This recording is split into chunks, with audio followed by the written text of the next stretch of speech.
साथियों, उन लोगों से बचने की ज़रूरत है जो मोबाइल पर आपको कोई एप्लीकेशन, कोई एक छोटा सा साइन या कोई एक छोटी सी फाइल भेजकर आपके बैंक खातों तक पहुंच सकते हैं। इस बात का ख्याल रखिएगा। ऐसा हुआ क्योंकि 2 दिनों के अंदर 2 फ्रॉड्स में कार्रवाइयाँ हुई, एफआईआर दर्ज हुए और जिन लोगों पर मुकदमे दर्ज हुए, जिन लोगों पर एफआईआर लगी, वो तमाम के तमाम लोकल्स हैं, मकामी लोग हैं। और पहला केस जिसमें क्राइम ब्रांच कश्मीर के इकॉनमिक ऑफेंसिव विंग या इक्तसादी जराइम विंग की तरफ से कार्रवाई की गई,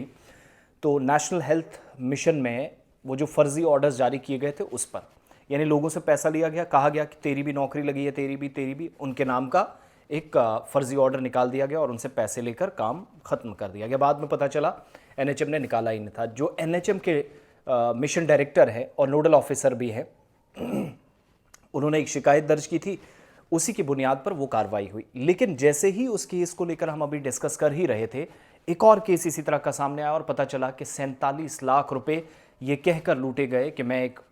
ऑनलाइन एंटरप्राइजेस चलाता हूँ, एक कंपनी का मालिक हूँ, अच्छी खासी मेरी इनकम है, आप मुझसे सामान लीजिएगा और मैं इसके बाद आपके घर तक सामान पहुँचा दूंगा। और इस कार्रवाई में भी केस दर्ज हो चुका है। एक शख्स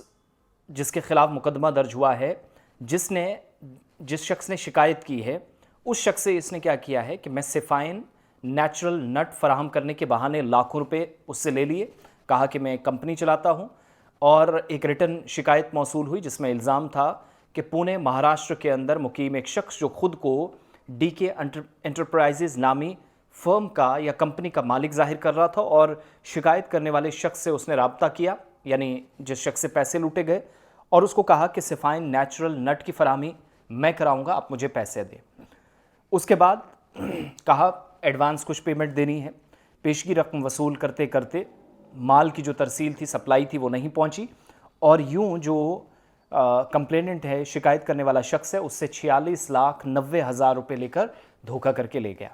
शिकायत मौसूल होने के बाद इकॉनमिक ऑफेंसिव विंग यानी क्राइम ब्रांच का ये जो विंग है, उसने तहकीकात शुरू की तो पता चला कि मुलजिम ने फरेब किया, धोखा किया, जाली सप्लाई ऑर्डर दिया और डीके एंटरप्राइजेस को सिफाइन नेचुरल नट का कानूनी सप्लायर जाहिर किया, जबकि वो कंपनी किसी और की है, ये कोई मालिक खुद को और बता रहा है। शिकायत करने के बाद उसने क्या किया, रकम देने पर इस शख्स ने आमादगी जाहिर की जो बाद में शिकायत कर रहा है, और पुलिस स्टेशन इक्तसादी जराइम विंग जिसने बाज़ाब्ता तौर पर केस दर्ज किया है, तहकीकात शुरू की है और ये 2 दिनों के दौरान 2 बड़े केस। इसी तरीके से सिर्फ 2 मिनट में 1,20,000 एक शख्स से ऑनलाइन फ्रॉड के ज़रिए एक शख्स ले जाता है, यानी एक अजीब व गरीब किस्म का ये जो स्कैम चला है। और इन फ्रॉड से जो एपीके फाइल्स करके आपके इंस्टॉल करने के लिए व्हाट्सएप पर भेजी जाती हैं, उसके क्लिक करने पर ये एक शख्स के साथ हुआ।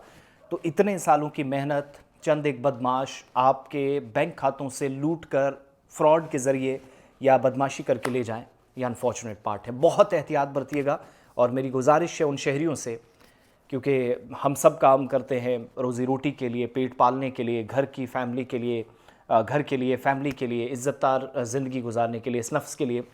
मुल्क के मुख्तलिफ़ हिस्सों में जाते हैं, अरब ममालिक में चले जाते हैं, कहीं और काम करने जाते हैं, लेकिन वो कोई भी शख्स ऐसा नहीं है जो चाहे मेरा पैसा चंद मिनटों के अंदर ख़त्म हो जाए, कोई खो दे। इस बात का ख्याल रखिएगा। हमें एहसास है पैसा बड़ी मुश्किल से बनता है। गरीब लोग जो कम जानते हैं या कम पढ़े लिखे हैं, खुदारा उनको भी किसी न किसी तरीके से, और नॉन सीरियसनेस इस तरह के मसलों पर ना रहे। कोई मैसेज आया और आपको कहा जा रहा मैंने आपका काम कर दिया, मजबूरन में लोग करते हैं, लेकिन गैर मुसद्दिका या तस्दीक शुदा इदारों के बगैर जो लोग काम करते हैं वो आपको चंद मिनट में ठग सकते हैं, आपको पता भी नहीं चलेगा। इसलिए बहुत एहतियात बरतने की ज़रूरत है।